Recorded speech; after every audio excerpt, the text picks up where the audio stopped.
Cartoon TV.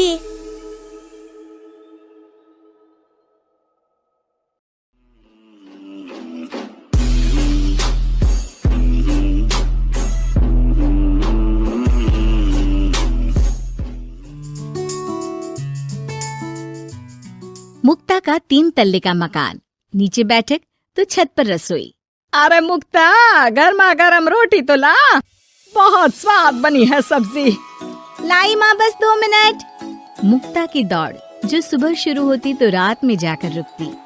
ऊपर नीचे करते करते पूरा शरीर थक जाता, लेकिन माँ, मैं आपके पैर में तेल लगा कर ही सोऊंगी, नहीं तो मुझे नींद नहीं आएगी।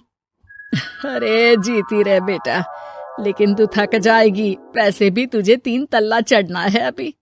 कैसी बात कर रही है माँ जी, मैं तो आज बहुत देर तक सोई थी, तो नींद कहाँ आएगी। सास को कब नींद लग जाती पता ही नहीं चलता। अगले रोज, अरे मुक्ता, जरा सामने ठेले वाले से आलू तो ले आ, 5 किलो पापड़ बना देती हूँ। होली आ रही है, मेहमान आएंगे तो क्या कहेंगे कि इन लोगों के घर तो कुछ बना ही नहीं। माँ, मैंने सब बना लिया है, आप चिंता मत करिए। होली वाले दिन दही बड़ा और पकौड़ों का इंतजाम भी कर लिया है मैंने। सास को लगता है जैसे उसे न जाने कितनी गुणी और अच्छी बहू मिल गई। एक दिन मुक्ता की बुआ सास उन लोगों के घर आती है। अरे भाभी, आपने तो हीरा बहू पाई है बिल्कुल। हर एक काम को ऐसे कर रही है जैसे कि रोबोट। एक हमारी है, 2 रोटी खिला दे तो गनीमत समझो। अरे हम तो बेटे को देख के सोच रहे थे कि कलवासा है, पता नहीं कौन शादी करेगा, लेकिन देखो जय दूध सी फपकती बहू आई है। हाँ भाभी, आप तो लक्की हो, लक्की। तभी वहाँ मुक्ता आ जाती है। क्या बुआ, काहे की लकी, देखो ना कैसा शरीर फूला जा रहा है। अब तक तो एक बच्चा भी हो जाना चाहिए था। अरे हो जाएगा बहू, क्यों चिंता कर रही है। कर्म कितने अच्छे हैं तेरे, तुझे तो जुड़वा बच्चे होंगे, एक बिटिया और एक बिटवा। होता भी ऐसा ही है। मुक्ता को 2 बच्चे एक साथ होते हैं। मुक्ता, जल्दी से ऑफिस के लिए खाना बना दो, मुझे देर हो रही है। हाँ, लेकिन जरा ये छोटे वाले को तो पकड़ लो, तब तक मैं रोटी सेक देती हूँ।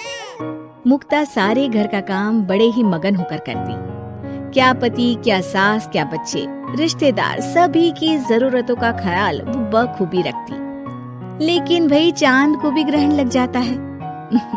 वैसे ही मुक्ता को भी एक दिन लग जाती है किसी की नजर। दूर के रिश्ते की चाची कहती है, और बहन जी, आपकी बहू तो फुर्ती से काम करती है, बच्चा होने के बाद भी सारा दिन लगी रहती है।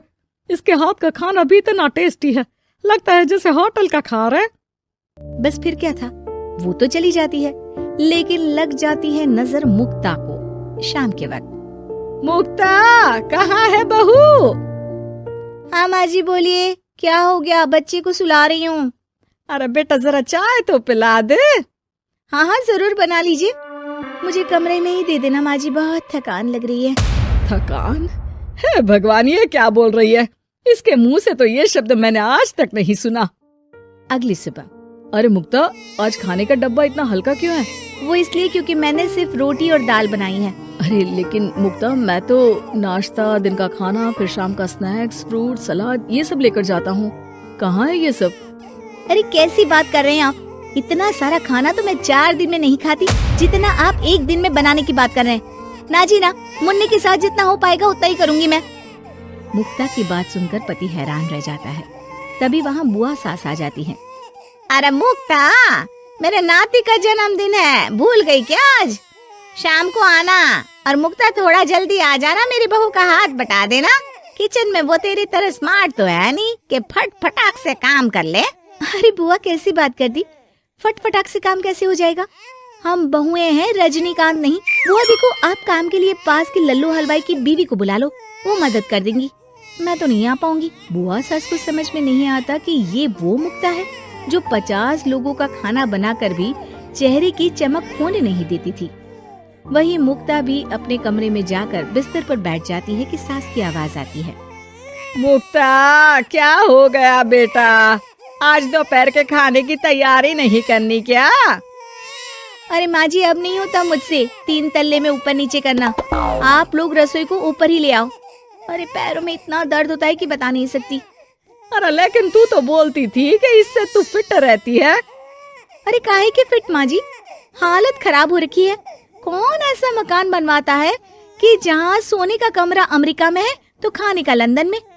अरे रसोई बनानी है तो जाओ अफ्रीका। ना जी ना, मुझसे नहीं होगा इस घर का काम। मुक्ता की बदली हरकत किसी को समझ में नहीं आ रही थी। अरे ये मुक्ता को क्या हो गया है? मुझे तो लगता है इसकी माँ ने पट्टी पढ़ाई होगी।